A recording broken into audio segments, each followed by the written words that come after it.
Dear students, let's discuss sex determinations in the organisms. Organisms में sex determination कैसे होता है, आज इस टॉपिक पे हम लोग डिस्कस करेंगे। तो सेक्स डिटर्मिनेशन को पहले समझते हैं कि सेक्स डिटर्मिनेशन क्या है। जब भी एक पेरेंट से ऑफ स्प्रिंग होता है तो उस ऑफ स्प्रिंग का मेलनेस या फीमेलनेस होना ये सेक्स डिटर्मिनेशन है। और इस सेक्स डिटर्मिनेशन को जब डिसाइड किया जाता है तो इसको कहते हैं सेक्स डिटर्मिनेशन। तो सेक्स डिटर्मिनेशन जो है ये दो फैक्टर पर डिपेंड करता है। ये दो फैक्टर, एक है आपका इन्वायरमेंटल फैक्टर और जो दूसरा है जेनेटिकल फैक्टर। तो इन्वायरमेंटल फैक्टर और जेनेटिकल फैक्टर ये कैसे सेक्स को डिटरमाइन करता है, इस चीज को हम समझते हैं। सबसे पहले इन्वायरमेंटल फैक्टर। इन्वायरमेंटल फैक्टर ये लोअर ऑर्गेनिज्म जैसे कि टर्टल, लेजर्ड और स्नेल पर लागू होता है। इसमें क्या होता है कि इंक्यूबेशन पीरियड में जब हाई टेम्परेचर मिलता है तो उस हाई टेम्परेचर से मेल या फीमेल वो डिसाइड होता है। एक एग्जांपल से समझते हैं। जो टर्टल है, टर्टल में हाई इंक्यूबेशन पीरियड में टेम्परेचर मिलता है तो यहां से ये फीमेल बनता है। और जबकि जो लिजर्ड है, लिजर्ड में हाई इंक्यूबेशन अगर मिलता है तो वहां से मेल बनता है। और जो स्नेल है, स्नेल में मेलनेस या फीमेल ये डिपेंड करता है उसके रेशियल ग्रुप और उसके स्पीसीज जो है, वहां की जो पॉपुलेशन है उस पर डिसाइड करता है। क्योंकि वो अपने अपने जो पॉपुलेशन है उस पॉपुलेशन को बढ़ाने के लिए वो मेल से फीमेल में कन्वर्ट हो सकता है। इट मींस स्नेल अपने सेक्स को चेंज कर सकते हैं अकॉर्डिंग टू देयर नीड्स। अपने नीड्स के अनुसार वो मेल और फीमेल हो जाते हैं। बट हायर ऑर्गेनिजम्स में ऐसा देखने को नहीं मिलता है। हायर ऑर्गेनिज्म में मैमल्स हो गए, हम हो गए, ह्यूमन बीइंग, तो इनमें सेक्स डिटरमिनेशन जेनेटिकल फैक्टर पर डिपेंड करता है। कैसे? तो यहाँ पर एक स्पेशल क्रोमोसोम होता है, X chromosome and Y chromosome, और एक्स और वाई क्रोमोसोम्स के कारण मेल या फीमेल होता है। तो आइए इस टॉपिक को हम लोग समझते हैं। Sex determination in human beings.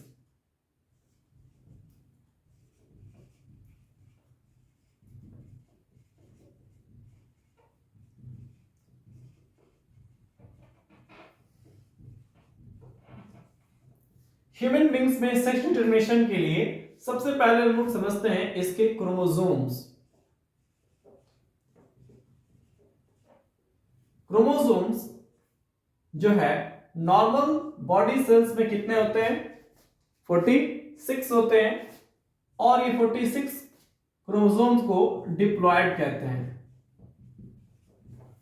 और जब भी एक ऑफ स्प्रिंग बनता है तो ऑफ स्प्रिंग को बनने से पहले यहां पर फर्टिलाइजेशन होता है। और फर्टिलाइजेशन में क्या देखने को मिलता है कि जो गैमेट्स है वो गैमेट्स आपस में फ्यूज होते हैं। तो सबसे पहले हम लोग गैमेट्स बनाते हैं कि जो क्रोमोसोम जो है वहां पर उस क्रोमोसोम में एक डिवीजन होता है जिसको कहते हैं रिडक्शन डिवीजन। और इस रिडक्शन डिवीजन से बनता है आपका गैमेट्स। और ये गैमेट्स में रिडक्शन डिवीजन से बनता है 23 क्रोमोसोम जो कि हैप्लॉइड होते हैं। ये गैमेट्स जो है वो गैमेट्स टू टाइप के होंगे। एक गैमेट सिर्फ मेल में पाया जाएगा और ये गैमेट होगा स्पर्म, और जो दूसरा गैमेट है वो है एग, और एग को अदर नेम है ओवम। और इस दो गैमेट्स में जो क्रोमोसोम्स आते हैं वो टोटल आते हैं 23। तो ये जो आपका क्रोमोसोम है उसमें 2 सेट क्रोमोसोम होता है। एक जो होता है 22 जो कि नॉर्मल होते हैं, और प्लस एक क्रोमोसोम्स जो होते हैं इसमें वाई होता है। और दूसरा जो है 22 प्लस एक्स। तो यहां पर दो टाइप का देखने को मिल जाएगा, 22 प्लस वाई और 22 प्लस एक्स। तो ये दोनों में से कोई एक इस दोनों में से कोई एक को ही ये कैरी करता है स्पर्म, और जो दूसरा है आपका एग, जो कि अनदर गैमेट है, सिर्फ फीमेल पे पाया जाता है, इस पर आपका 22 प्लस एक्स क्रोमोसोम्स ही होता है। दूसरे वाले में भी आपका 22 प्लस एक्स ही होगा, यहां पर कोई भी वाई नहीं होता है फीमेल में। तो इसी को हम लोग क्रोमोसोम को 2 टाइप में इसको बांटते हैं। पहला जो है उसको हम लोग कहते हैं ऑटोसोमल क्रोमोसोम, इसको भी आप याद रखेंगे कि ऑटोसोमल क्रोमोसोम क्या है। तो जो आपका 22 क्रोमोसोम्स जो होते हैं, ये 22 क्रोमोसोम्स जो है ये ऑटोसोमल होता है, और जो दूसरा क्रोमोसोम होता है सेक्स क्रोमोसोम,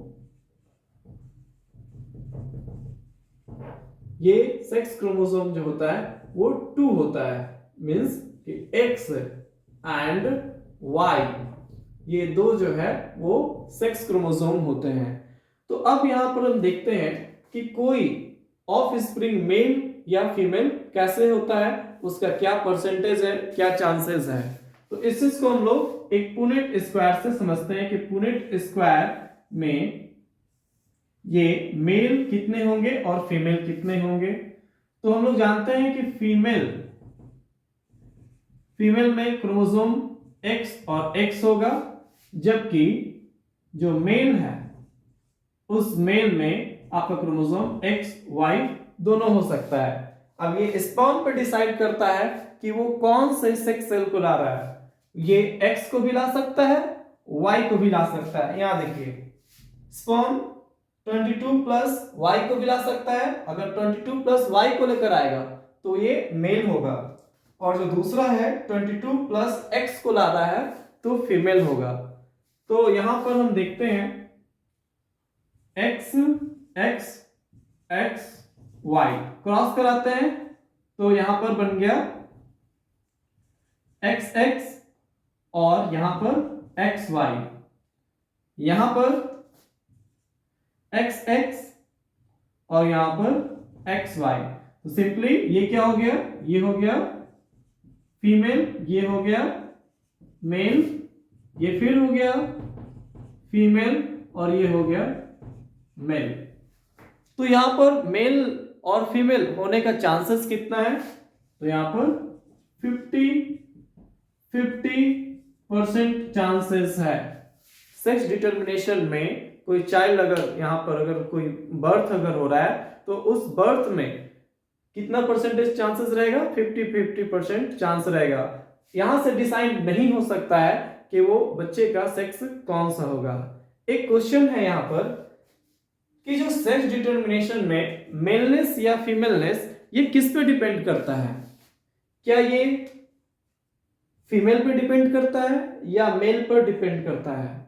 सिंपल आंसर क्या है, सिंपल इसका आंसर ये है कि जो मेलनेस या फीमेल है वो डिपेंड करता है मेल पर्सन पर, ना कि फीमेल पर्सन पर। तो ये हमारे समाज में बहुत ही गंदी कुरीतियां थी कि पहले माना जाता था ना कि फीमेल्स जो है वो फीमेल से रिस्पॉन्सिबल है बच्चे मेल या फीमेल जन्म देने का, और जब भी फीमेल्स जन्म ले जाती थी तब उसके लिए भी दोषी फीमेल्स को दिया जाता था। लेकिन अब इसके नॉलेज से हम कह सकते हैं कि मेल या फीमेल होना किसी फीमेल के हाथ में नहीं है, ये एक मेल पर्सन पे डिपेंड करता है कि उसका जो बेबी है वो मेल होगा या फीमेल है। ये उसके क्रोमोसोम पर डिपेंड करता है कि कौन सा क्रोमोसोम जो है वो फ्यूज कर रहा है उसके गैमेट पे।